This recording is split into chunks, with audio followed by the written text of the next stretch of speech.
రాజకీయాల్లోకి వస్తాం, తప్పే ఉన్నట్లు. Okay okay right. Ajay, good evening Varma గారు, మీకు ప్యానల్ ఉన్న మిత్రులందరికీ కూడా. అజయ్, ఏంటి ఆకర్ష పథకం మొదలు పెట్టారట, 70 కోట్లకి రాజ్యసభ ఎంపీలని కొంటున్నారట వైఎస్ఆర్సీపీ నుంచి, నిజమా? సాక్షి పత్రికలో వచ్చిందే వాళ్ళ ఎంపీల కోసం వాళ్ళు మాట్లాడేది. అసలు ఏం జరుగుతుంది? మరొక వైపు రెడ్డి సామాజిక వర్గానికి చాలా అన్యాయం జరిగిందట, వాళ్ళని ఎక్కడో లూప్ లైన్లో పెట్టారట, అధికారం ఉన్నదే అని చెప్పి దాన్ని చలాయిస్తున్నారు, ఒక సామాజిక వర్గాన్ని పూర్తిగా దూరం చేస్తున్నారు. ఇలా అయితే ఇబ్బందులు పడక తప్పదు అన్నది శేఖర్ రెడ్డి గారి ఇండైరెక్ట్ హెచ్చరిక. అంటే ఒకటి వర్మ గారు, ఇక్కడ నాకు తెలిసి తెలుగుదేశం పార్టీ పుట్టిన దగ్గర నుంచి ఈ రోజు వరకు కూడా ఒక కుల ప్రాతిపదికన పార్టీని ఇప్పుడు నడిపించలేదండి. వాడు రెడ్డినా, వీడు కమ్మనా, వీడు బలిజనా, లేకుంటే వీడు ఎస్సీనా, వీడు ఎస్టీనా, వీడు మైనారిటీనా, వీడు బీసీనా అని చెప్పేసి కులాన్ని కలిపి రాజకీయం ఎప్పుడు చేయలేదు. ఇప్పుడు శేఖర్ గారు చెప్పారు, పోలీస్ అధికారుల్లో మొత్తం రెడ్లందరినీ వేరే దగ్గర పెట్టారు, లేకుంటే ఈరోజు కమ్మ సామాజిక వర్గం మొత్తం ఏకమైంది, జగన్మోహన్ రెడ్డికి కమ్మ సామాజిక వర్గ వ్యతిరేకిగా చిత్రీకరించారు. మేమేం చిత్రీకరించలేదు వర్మ గారు, ఇవన్నీ కూడా కమ్మ సామాజిక వర్గంలో కమ్మాళ్ళకి జగన్మోహన్ రెడ్డి మీద కోపం ఎందుకు వచ్చిందంటే, కొడాల నాని లాంటి వ్యక్తుల్ని పెట్టుకొని ఒక మంత్రి ఇస్తే తప్పులేదు, ఎమ్మెల్యే గెలిపించుకున్నాడు తప్పులేదు, కానీ అతను మాట్లాడే దౌర్భాగ్యకరమైన భాషని కట్టదిట్టు చేయకుండా ప్రజల్లో అలా గాలికి వదిలేసేసరికి ప్రజలకు కూడా చిరాకు దుప్పుతుందండి. ప్రజలు కూడా మాటలు వినలేక అనేక సార్లు చెప్పారు. ఈరోజు ఆ పార్టీ నుంచి వసంత కృష్ణ ప్రసాద్ గారు తెలుగుదేశం పార్టీలోకి వచ్చి తెలుగుదేశం పార్టీలో ఎమ్మెల్యేగా గెలిచారండి. ఆయన కమ్మ సామాజిక వర్గానికి సంబంధించిన వ్యక్తులు కదా. పార్టీలో నుంచి వచ్చిన వాళ్ళు చాలా మంది కోటంరెడ్డి శ్రీధర్ రెడ్డి గారు కూడా రెడ్డి సామాజిక వర్గానికి సంబంధించిన వ్యక్తి కదా వర్మ గారు. ఆయన జగన్మోహన్ రెడ్డి గారు ముఖ్యమంత్రిగా ఉన్నప్పుడే కదా ఫస్ట్ కోటంరెడ్డి శ్రీధర్ రెడ్డి గారు కదా బయటకు వచ్చింది, నెల్లూరు జిల్లా నుంచి బయటకు వచ్చి ఆయన ఏం మాట్లాడారు, జగన్మోహన్ రెడ్డి గారు మేము చెప్పే మాటలు వినే పరిస్థితిలో లేడు, ఆయన కొంతమంది మాయలో పడిపోయాడు, ఆయన వల్ల రాష్ట్రం నాశనం అయిపోతుందని కదా కోటంరెడ్డి శ్రీధర్ రెడ్డి గారు బయటకు వచ్చి మాట్లాడటం మొదలుపెట్టింది. శ్రీధర్ రెడ్డి గారు వచ్చిన తర్వాత కదా నెల్లూరు జిల్లాలో ఉన్న రెడ్లందరూ కూడా ఒక ఆలోచనకు రావడం మొదలుపెట్టింది. ఈ రోజు మాట్లాడితే కమ్మ వాళ్ళంతా ఏకమై, లేకుంటే కొన్ని పచ్చ మీడియా, లేకుంటే కమ్మ పత్రికలు అంటున్నారు సార్. పత్రికలన్నీ ఒక కులానికి పనిచేయవు సార్, ప్రజల కోసం పనిచేస్తాయి. అవి వాటి రంగం పరంగా ముందుకెళ్తే తప్ప కులానికో లేకుంటే మతానికో పనిచేయవు ఏ పత్రికలు కూడా. శేఖర్ రెడ్డి గారు తెలుసుకోవాలి కూడా. ఈరోజు పలానా ఛానల్స్, ఇప్పుడు సాక్షి ఉందండి, సాక్షి రెడ్డికి మాత్రమే పనిచేస్తుందా? కేవలం రెడ్ల గురించి మాత్రమే రాస్తున్నారు సాక్షిలో? కాదు కదా. వాళ్ళు అబద్ధాలు రాసినా, తప్పులు రాసినా, కథనాలు రాసినా సరే రాస్తుంటారు. రాసేటోడు రెడ్డా? కాదు కదా. ప్రింట్ చేసేవాడు రెడ్డా? కాదు కదా. పేపర్ వేసేవాడు రెడ్డా? కాదు కదా. అన్ని కులాల వాళ్ళు ఉంటారు సార్.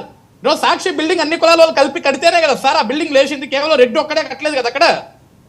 ఈరోజు మనం కులాల గురించి మాట్లాడుకున్నాం, చాలా దౌర్భాగ్యం అండి. కేతిరెడ్డి గారు కూడా ఆయన వీడియోలో ఏం చెప్పాడు తెలుసా వర్మ గారు, సార్ మీరు నా ఎస్సీ, నా బీసీ, నా మైనారిటీ అన్నారు, వాళ్ళు మనల్ని నమ్మలేదు అంటే అర్థం ఏంటి? నువ్వు నొక్కిన బటన్ అని ప్రజలు నమ్మలా, ఎందుకంటే నువ్వు బటన్ ఎంత నొక్కావో, రూపాయి కోసం బటన్ నొక్కి 100 రూపాయలు నొక్కేసావు సంగతి ప్రజలకు అర్థమైపోయిందని కేతిరెడ్డి గారు ఇండైరెక్ట్ గా చెప్పడం జరిగింది. ఇంకొకటి, నువ్వు నా ఎస్సీ, నా ఎస్టీ, నా బీసీ, నా మైనారిటీ అన్నావు, కానీ మన రెడ్లు వాళ్ళు కూడా దూరం అయిపోయారు కదా నీకు, నువ్వు వాళ్ళకు కూడా సరిగా పట్టించుకోలేదు కదా అని. అది మనమన్నమాట కాదు కదా. ఆయన రిలీజ్ అయ్యాడు కేతిరెడ్డి గారు. అదేవిధంగా సినిమా టికెట్ల అంశం మీద కూడా మాట్లాడాడు వెంకటరామరెడ్డి గారు. అసలు సినిమా విషయాల్లో మనం వేలు దొరచాల్సిన అవసరం లేదు. పవన్ కళ్యాణ్ గారు సినిమాకి రేట్లు పెంచండి, రేట్లు తగ్గించండి, సినిమాని అడ్డుకోండి, సినిమా దగ్గర పోలీసులను పెట్టండి, ఇవన్నీ ఎందుకు సార్? అసలు మనకి సినిమా నచ్చితే అభిమాని అవసరమైతే 10,000 రూపాయలు బ్లాక్ లో టికెట్ కొనుక్కొని మరి సినిమా చూస్తాడు తప్ప అట్లా వాటిలోకి వేలు ఎందుకు పెట్టాం? ఈరోజు అటువంటి వాటి పరికమాలు అన్ని ఇష్యూల్లో మనం వేలు పెట్టే కదా ఈరోజు ఈ పరిస్థితికి వచ్చాం. ఇవన్నీ మనం తెలుసుకోలేకపోయామని ఆయన చెప్పాడు. ఆయన కేవలం ఒక కులాన్ని తీసుకొచ్చి కేతిరెడ్డి గారు ఏం చెప్పలేదు. అక్కడ ఇష్యూస్ అన్ని ఆయన నెమరు వేసుకున్నాడు. మనం ఎందుకు ఓడిపోయాను రిలైజ్ అయ్యాడు. రియలైజేషన్ అయ్యి జగన్మోహన్ రెడ్డి గారికి ఇలా చెప్పాడు, ఏమండి మనం ఇవన్నీ చేశాం, మనం ప్రజల్లో వీక్ అయిపోయాం, కేవలం ఒక రెడ్డి కులం అనే కాదు, ఎస్సీ, బీసీ, మైనారిటీ అన్ని కులాలు మనం వీక్ అయిపోయి మన పార్టీ వెనకబడిపోయిందని చెప్పాడు. ఇప్పటికన్నా తెలుసుకోండి సార్, కేవలం పైన 2 గురించే సలహాలు తీసుకుంటే పార్టీ అడుగు తినిపోయింది సార్ అని క్లారిటీ ఇచ్చాడు సార్. ఇక్కడ ఆ విషయం శేఖర్ రెడ్డి గారు నాకంటే బాగా చదువుకుని ఉండొచ్చు, రాజకీయాల్లో సీనియర్ అయి ఉండొచ్చు, ఆయన తెలుసుకోవాలా. ఈ రోజు సార్ అందరూ ఒకటి వర్మ గారు, ప్రతి ఒక్కరికి ఏమైందంటే కమ్మ కమ్మ కమ్మ కమ్మ ఈ వార్డు తీసుకురాకండి సార్. వీళ్ళు 2019లో కూడా 36 మంది కమ్మ డిఎస్పీలు వేసాడు చంద్రబాబు నాయుడు అది ఎన్నికల దిగే ముందు అని మాట్లాడారు. ఒక్క కమ్మ డిఎస్పీని చూపించగలిగారా వీళ్ళు? ఒక్కలంటే ఒక్కళ్ళు చూపించగలిగారా సార్? ఈ రోజు మీరు ఇంకో మాట అన్నారు, 70 కోట్ల రూపాయలు ఖర్చు పెట్టి ఏదో రాజ్యసభని కొంటున్నారా అని. రాసింది మేమా?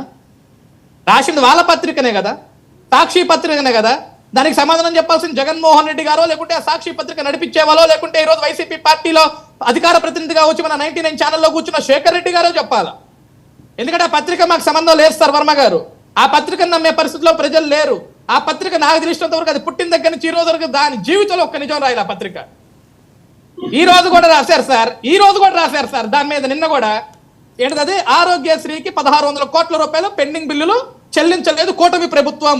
అదే జగన్మోహన్ రెడ్డి సర్కారు ఉంటే వెంటనే బిల్లులన్నీ చెల్లించుకుంటూ వెళ్లేవాడు. సార్ కూటమి ప్రభుత్వం అధికారంలోకి వచ్చి 2 నెలలు అయింది.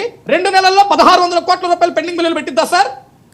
ఇప్పుడే కదా సార్ వచ్చింది. కానీ సాక్షి పత్రికలో రాసేశారు పెండింగ్ బిల్లులో ఉన్నాయి, ఆరోగ్యశ్రీ ఆపేస్తారంట, కూటమి ప్రభుత్వం పట్టించుకోవట్లేదు, జగన్మోహన్ రెడ్డి సర్కారు ఉంటే పెండింగ్ బిల్లులు కట్టేవాడు. ఎందుకు కట్టలేదు సార్ 1600 కోట్ల రూపాయలు?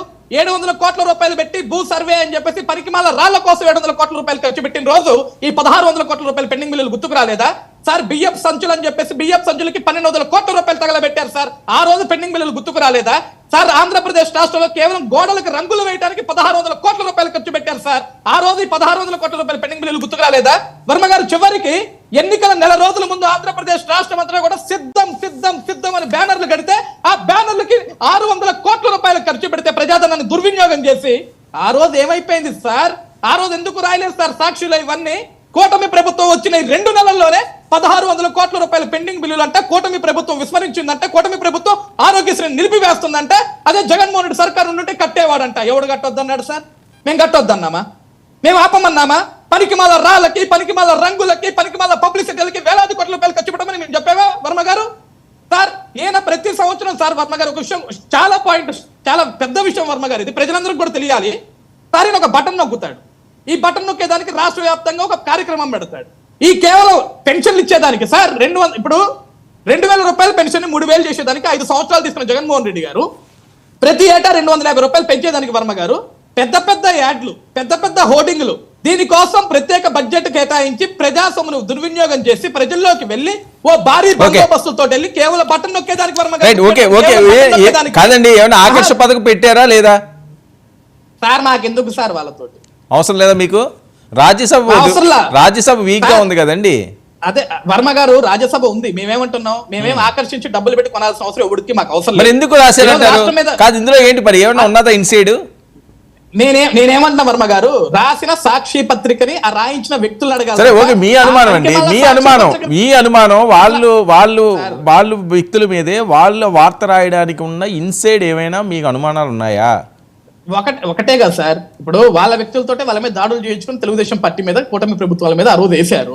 ఈ రోజు కూడా వాళ్ళ వ్యక్తులే అమ్ముడు పోతున్నారని చెప్పేసి వాళ్ళే రాసి ప్రజల్లో ఒక డైవర్షన్ పాలిటిక్స్ అన్నమాట. అంటే మళ్ళీ తెలుగుదేశం పార్టీ కొంటుందంట, వీళ్ళు డబ్బులు పెట్టి మనుషులు కొనుక్కుంటున్నారంట అని చెప్పి వీళ్ళు సృష్టించాలి కదా సార్. కూటమి ప్రభుత్వం మీద బురద వేయాలి కదా.